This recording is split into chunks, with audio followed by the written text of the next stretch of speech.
Basically, I mean, this team can win a shootout style of game if it gets to that. Now, we haven't seen that because the defense has been so good. They were not good last night, and the defense still helped out. I mean, they gave him 14 points, right? So it's like, but if you need to, Bo Nix leading that offense yesterday where there was plenty of opportunity for him to check balls down, and he was going for the jugular from the word go. Taking shots left and right for sure. Obviously, the highlight reel to Marvin Mims Jr. for the 93-yard touchdown. But I like that that's your biggest takeaway is that this isn't a team that has to win games 23-20 every week. They are capable of winning 41-32. I don't think anyone had 41-32 on the bingo card. I don't think anyone had 31-22 on the bingo card. You could even tell Sean last night exhausted after that game. You know Sean, Chatty Cathy, right? Yeah. He had a 5-minute press conference, and he last questioned the media, right? Like, Sean normally loves to just talk and talk and talk. Sean, I think, felt like, I either need a nap, I need a drink, or I just need to go sit on a couch and comprehend what happened, because the head coach was like all of us. He needed a deep breath to sort of process the chaos, the beautiful chaos we witnessed at Empower Field at Mile High last night. Well, then I guess you could say that, yeah, he was exhausted from it. But then there's part of me is like, does he feel like there was chinks in the armor that were exposed last night by underwhelming Browns team coming in, right? I mean, they had a couple big wins on the season. They beat the Ravens earlier. They beat the Steelers the week prior. Both obviously teams going to the postseason. But with what they were able to do to this defense, which was Denver's strong suit, especially for the first half of the season, are there concerns now going forward? Or is it just simply that you were missing a guy like Riley Moss? And I don't even know if Levi Wallace knows what coverage is, but it's not just running 6 yards behind a guy and letting him go. So yeah, we are praying for the health of Riley Moss. Let's put it that way. Yeah. Because I think, and we saw it a little bit when Zach Allen was out. We saw it a little bit when Brandon Jones was out.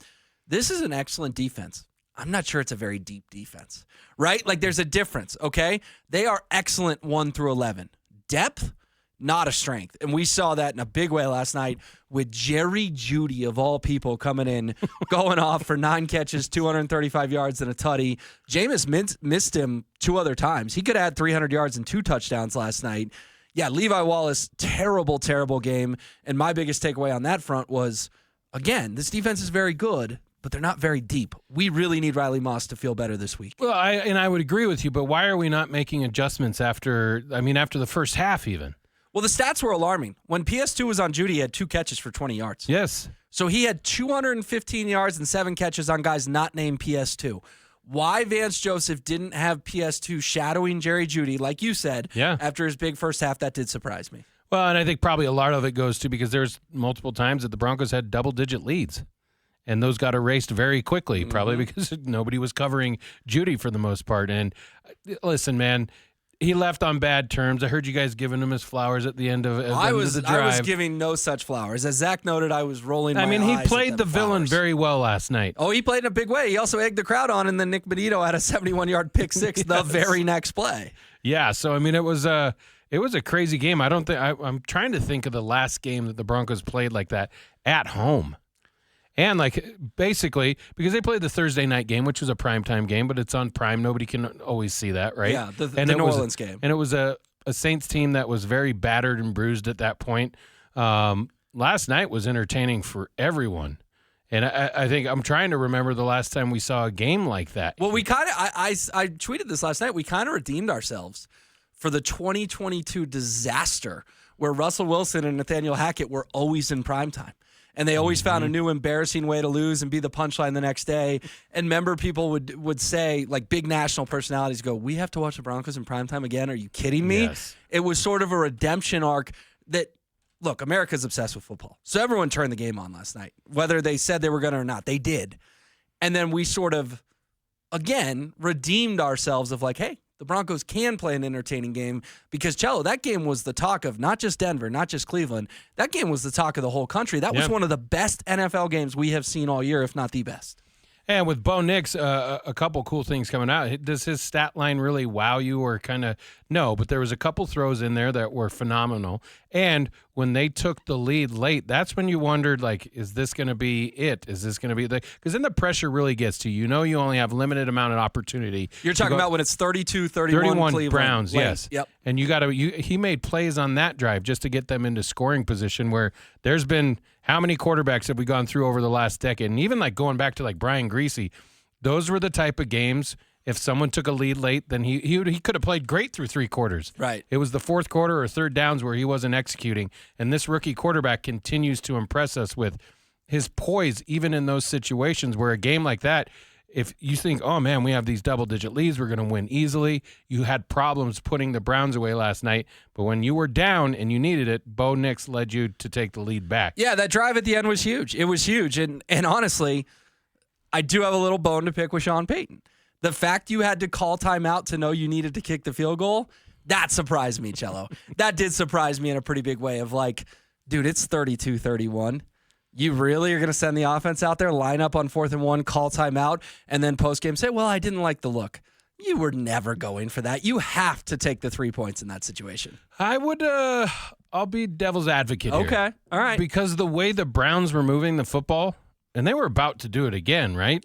Well, until another pick 6 from Jameis. Yes, but they were moving the ball again. A little bit. They were around the 40, I believe. I understand him going, man, maybe 3 is not going to be enough. Because they only need to get a field goal at that point to, take the lead back. I know, but you have to take the lead when the lead is right there in front of you. You really would have been okay with Sean Payton going for that? Can you imagine the narratives today, Cello, if they get stuffed on 4th and 1, Cleveland runs out the clock, and the Broncos lose 32-31?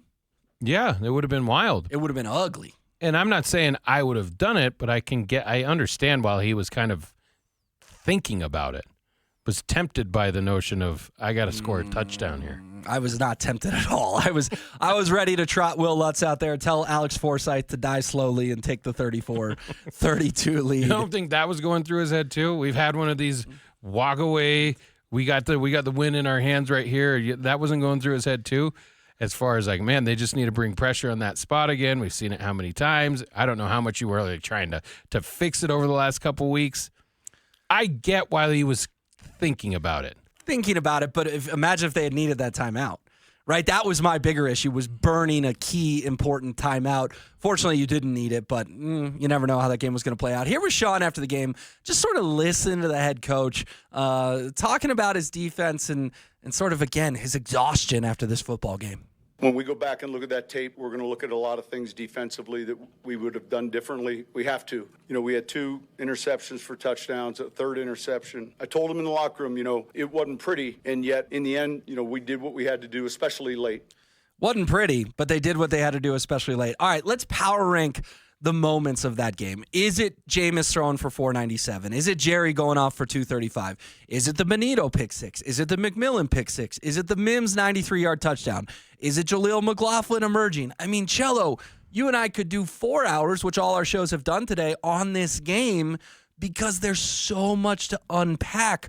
Normally you get 1 or 2 big moments in an NFL game. Last night, no joke, had a half a dozen, if not more. Yeah, and you're asking me which was the biggest? The biggest moment of the game in Denver and Cleveland last night. I'm going to go with the 93-yard touchdown.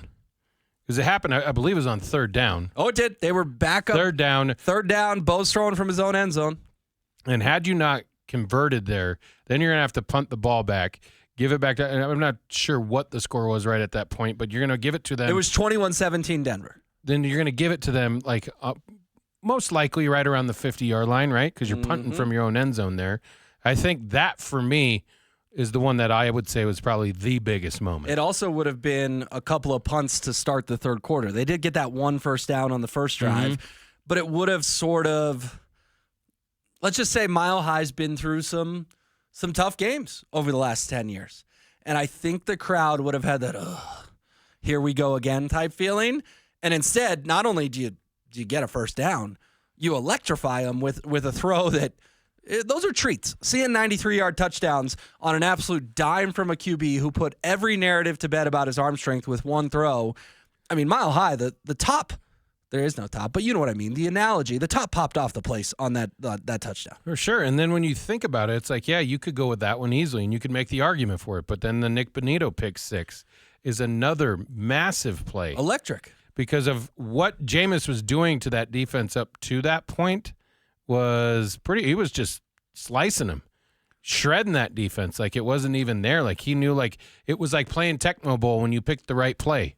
Right? You pick the perfect defense against the perfect offense, and it never goes, and vice versa. That's what it looked like going to there. So, yeah, man, it was a great game to watch, and while that was probably the biggest play, I think, and I'll go back to my biggest takeaway was just Bo Nix kind of weathering that storm of being up big, having to come back, controlling his emotions, and it seeming like, I mean, his decision-making last night it wasn't like, oh, that's my only play to make. There was guys in the flat right in front of him. You could have extended drives or extended, getting another set of downs, and he was chucking the rock like it was almost like he was told going into it, because it seemed like he put a concerted effort behind, I'm going for the jugular tonight. If there's any opportunity and I escape the pocket and there's somebody open down the field, they're getting the rock. Well, and like you've got a lot of eyeballs on you. Go win Rookie of the Year. Right? Like, I don't know if he was told that or not, but to your point, it kind of looked like Bo went out there last night sort of auditioning for Rookie of the Year. Hey, Jaden Daniels had that game against Cincinnati early, Monday Night Football, that elevated his case. I'm going to go have a game that elevates my case. And you're right, even Aikman, I don't know if you remember this specific play, but I believe it was the one across his body to Cortland, when Aikman on the broadcast is like, throw it to Estime. Throw it to Estime right for 4 or 5 yards, and instead he chucked it deep, and I don't mind it. I certainly don't mind it, because that would be me. I'd be a hypocrite, because for years I've clamored for good quarterback play. But I do wonder if there was an extra level of like, this is my best chance to go win Rookie of the Year. I'm going to sling this football all over the field. I don't even know because that doesn't fit his personality style to me. No, but like to your point, like someone sort of put that notion in his ear. Yeah. Right? Because these guys, they're pretty sheltered, okay? Bo Nix talks to his family, talks to Sean Payton, he talks to his teammates. But he doesn't get the average fan, hey, Bo, go win Rookie of the Year tonight. Yeah. Like I'm saying, someone in his inner circle may have dropped a little birdie in there. And I would even say that it looked kind of like someone within maybe the coaching staff was a directive almost. Because it wasn't even like he would miss and he'd go off the field and there would be some kind of discussion about like, what were you thinking behind that? It wasn't like that. It was like that they knew that it was almost like it was part of the game plan. If you flee the pocket, even if there's something short, which Peyton Manning's famous quote is, you never go broke taking a profit, right? But it was like different. It looked different. He didn't even run. There was opportunities for him to take off running last night, and he didn't do it. Yeah. All right, so we've talked about the Bonito pick six. We've talked about the Mims touchdown. Let's talk about the McMillan pick six. Okay, it's 34-32 Broncos. There's a little bit of nervous energy, and I heard Phil say on the drive, never felt like they were going to lose. And I agree with Phil on that. I actually felt the same way, but you still knew they needed one more play. I actually envisioned Dustin Hopkins shanking a kick at the buzzer because he's been terrible this year. He had another shank last night. But how about McMillan not only getting the pick, staying in bounds, presence of mind to realize he wasn't touched, get up, take it to the house. I mean, that just checked all the boxes of everything you want out of a cornerback if you're Vance Joseph and Sean Payton. Well, man, other than Bonito, I mean, who else made plays like he did last night? And Aikman kept referring to it on the broadcast that he's had a bad year, he's struggled this year, but he came to play tonight. So props to Jaquan for showing up last night when it mattered most. It's like those plays all along the game, and you look at like him making plays, Surtain doing his deal. Nick Bonito he's been shot out of a cannon lately. This guy.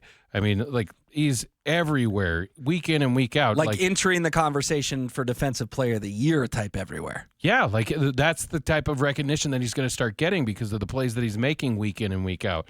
So I would disagree with you and Phil on this sense that I didn't think it was always a certain. I think there was points in the game where I'm like, they're too good. They're not going to come back from this. And I kept expecting the defense to make those adjustments earlier so that you didn't allow Jerry Jeudy to go off for 235 yards against you. Okay, but isn't that kind of your anxiety of watching Broncos football for the last 10 years?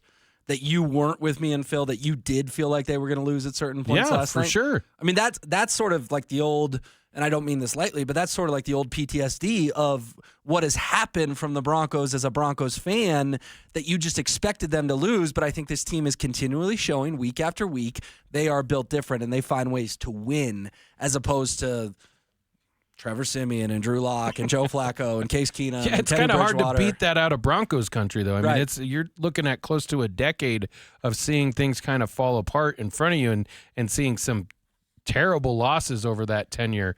And So when were you the most nervous then? I think when they went up 34-32. Not when it was 32-31? And No. Okay, so you're telling me you knew Bo was going to drive it down the field, but you I weren't felt sure the comfortable, defense was yeah. going to stop I Jameis. felt comfortable that he was at least going to get them into field goal range. It was when they took the lead and time kept kind of going. It was being sucked off the clock. So it was like that was when I was concerned. I mean, they kicked that field goal with 2:54 left. I mean, that you don't get a stop there. You probably lose 35-34, or Dustin Hopkins gives you a gift at the buzzer. But, yes, someone had to make a play, and it turned out it was McMillan. Well, then they got it back again.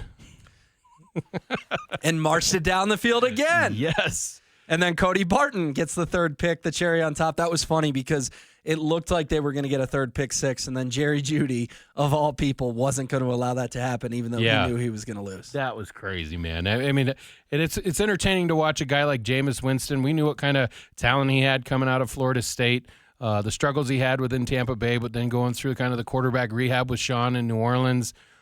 He was good for the most part. He just made those 3 or 4 Jameis plays where the Benito one I don't even really fault him on. It was a great play by Benito. Benito kind of, baited him into that interception. He was covering the tight end, like out in the flat. He was just watching eyes, and he made the right gamble at the right time. So that one I don't really blame him for.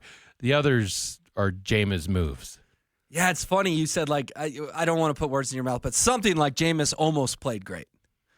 Yeah, Jameis threw for 500 yards last night. I know that. 497, but you know what I'm getting at. 500 yards. And yet, he also threw for like 150 yards worth of interceptions. Yeah. Because Bonito goes 71, McMillan goes 40-something, Barton goes 50-something. Like, you total up all his yardage, he was darn near 700 yards last night. Yeah. The problem for him is 150 of them went to the Broncos on interception returns. It was the full Jameis experience. It was. It's crazy to have a performance like that and lose. I was at a game, I think it was in 2004, where Michael Vick showed up and played against the Broncos at Empower Field on Halloween. I think Jake Plummer threw for like 499 yards that game, and the Broncos still lost because Michael Vick was so good. Oh, that was when he went just full video game Oh, mode? yeah, the Vic roller coaster experience. Oh, yeah. Well, they made commercials about that, right? Yeah. With the thing. All right, let's talk about now that the Broncos are 8-5, Cello. Okay, now that they're 8-5, and we can sort of exhale of, I equated it to a landmine, right? You couldn't step on the Browns' landmine. Oh, baby, they came within centimeters of stepping on that thing last night, but they escaped the field. Do you feel like you can safely say Denver is going to make the playoffs this year? I think it'd be a huge disappointment or letdown if they didn't. Yeah. I would like to. I'll ask you, why did it happen? Because the bye weeks this week, did they underestimate what the Browns could do, even though the Browns had beaten teams like Baltimore and Pittsburgh of late? You know I don't like picking on one guy too much. But Levi Wallace was truly, truly bad last night. Yeah. I mean, why did it happen? I'm not trying to oversimplify it, but it kind of happened because of Levi Wallace and the fact that Damari Mathis was there and healthy. Chris Abrams-Strain gets a jersey for the first time in his NFL career. This rookie class has been great. He's like the only one we haven't really heard from yet. You needed to give Abrams-Strain or Damari Mathis a shot Sooner in that game. Yeah, because it was like he got outclassed big time. I'm not trying to rip on the guy because I know he probably had a horrible evening and then having to watch that tape is going to be tough. But he was completely outclassed by Jeudy. And they knew, like, whenever Pat didn't switch with him, that was his automatic target, which my bigger concern is, like, why wasn't one of those other two players, because I think it was Chris Abrams-Drain that did pretty decent towards the end of the game when he was actually given the opportunity. Kind of, sort of. He also It was did better give up than a what long Wallace one. was doing. He did give up a long one. Again, it just goes back to they need Riley Moss. They just desperately need Riley Moss to get healthy. But the fact it was Jerry Jeudy, of all people. Like, if Tim Patrick came back and did that to you, I think we'd all just sort of tip our caps. And you kind of do have to tip your cap to Jeudy. But honestly, who's been more polarizing over the last decade in the Broncos locker room? There's only one other name I can think of, and it's Melvin Gordon. I think Melvin Gordon and Jerry Jeudy are two of the most disliked Broncos of the last 10 years. And for it to be that guy of all freaking people to come and torch you like that, Well, especially that was after a tough what one. we found out over the last week, that he was asking to be let go or be He was traded. asking out even the year before. Exactly. Yeah. So when we find all that stuff out going into the game, all you're wanting was even just a solid hit, but it was like, no, he wasn't even covered. I know people are giving him his props for a great game and all that, but like, if you can't make those plays and you're an NFL receiver, like it wasn't like his routes were phenomenal. Some of his bigger, longer gains of the night were literally just like long drag routes that he just was faster than Levi Wallace. Yeah. And there was nobody there they didn't have no safety help on him or nothing. Well, and again, Surtain only gave up 2 catches for 20 yards. So I don't know why that adjustment wasn't made. But Jeudy did embrace the villain role well, and I will give Broncos country their flowers. They let that guy have it, right? Like, I think sometimes there's this notion in sports like, oh, we got to be all classy when guys come. No. Like, Nolan Arenado gets standing ovations at Coors Field when he comes back. That still bothers me because Nolan was the one who nuked that. And I blame Dick Monfort, and I blame Jeff Bradich. I blame all of them. But Nolan's the one who asked out after a team had made the playoffs in back-to-back years. I don't get why the 20th and Blake crowd gives Nolan Arenado standing ovations. I was proud of Broncos country. So there you're a was booer. no sort of warm and fuzzy towards Jerry Jeudy last night. It was vitriol from the start. You're a booer. Absolutely. Are you a booer, Dante? Boo? Boo. I'll boo when appropriate. I don't think I've ever stood up and been like, boo. Oh, I have. I have never done Well, it. like a rival high school or something, or a rival college game. I don't think No, so. I'm talking about pro athletes, guys who get paid big money. You know who's now on my list? You know I have a list. Carmelo's on my list. Tulo's on my list. Matt Duchene's on my list. Jerry Jeudy firmly put himself on the list last night. I didn't like Jerry Jeudy. After last night, I really So don't what like happens Jerry on the Jeudy. list? This is your hit list? That's probably a little strong. I ain't hitting anyone. It's your boo list? I do think that there are a number of athletes that have done the city of Denver wrong. And I think Jerry Jeudy's on that list because I thought his effort over the last 4 years, like if he had that in the bag, where was that the last 4 years, Cello? It seemed like he did more pouting the last 4 years than he did playing. Yeah, well, you also have, once Amari Cooper left, it was like he finally is getting that opportunity. He didn't get that opportunity here. And plus, it's not like they had great quarterback play while he was here. Wait, what are you talking about with Cooper? When he left where? Cleveland. Okay. No, To who's me, their Cooper's number? just kind of a journeyman, though. Really? He's Dallas. He's the Raiders. He's the Browns. He was very good in Dallas. They made a big deal out of it when they got him in Cleveland. They thought him and Deshaun Watson were going to, carry the Browns to glory. Yeah, he's on the Bills now. It's kind of making my point that he's a journeyman. Because he didn't work out with Deshaun Watson. No, because it was a him problem.